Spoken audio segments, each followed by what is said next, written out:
Garuda Express, an international courier service.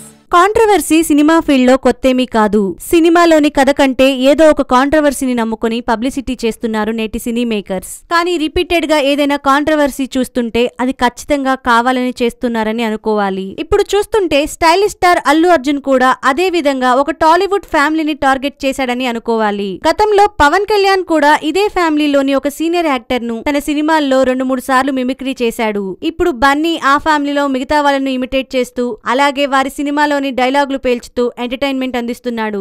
Son of Satyamurthy సినిమాలో చాలా బాగోదు అంటూ పదే పదే ఒక డైలాగ్ పలికాడు. అయితే ఈ ముక్కను ఒక లేడీ యాక్టర్ తరహాలో మనోడు చెప్పినట్లు సినీ లవర్స్ ఎవరైనా ఇట్టే గెస్ చేస్తారు. ఇప్పుడు అదే ఫ్యామిలీకి చెందిన ఒక ఐకానిక్ హిట్ సినిమాలోని డైలాగ్ ను మనోడు ఈ సినిమాలో వాడేసుకున్నాడు. A relationship between wife and husband dialogue ఉంది కదూ, దానికి పేరడీ డైలాగ్ ఒకటి డీజే దువ్వాడ జగన్నాథం సినిమాలో మనం చూడొచ్చు. ఇలాంటి ఇమిటేషన్లు పారడీ డైలాగులు థియేటర్ లో నవ్వులు బాగానే పోయిస్తాయి. కానీ ఒకే ఫ్యామిలీకి చెందిన కంటెంట్ ను టార్గెట్ చేయడం వలన వాళ్లతో వైరం ఒక రేంజ్ లో ఉందని అభిమానులు కూడా అనుకునే ఛాన్స్ ఉందిగా. మేబీ తన తదుపరి సినిమాలో మనోడు ఈ ఇమిటేషన్లు పారడీలు వదిలేస్తే బెటరేమో.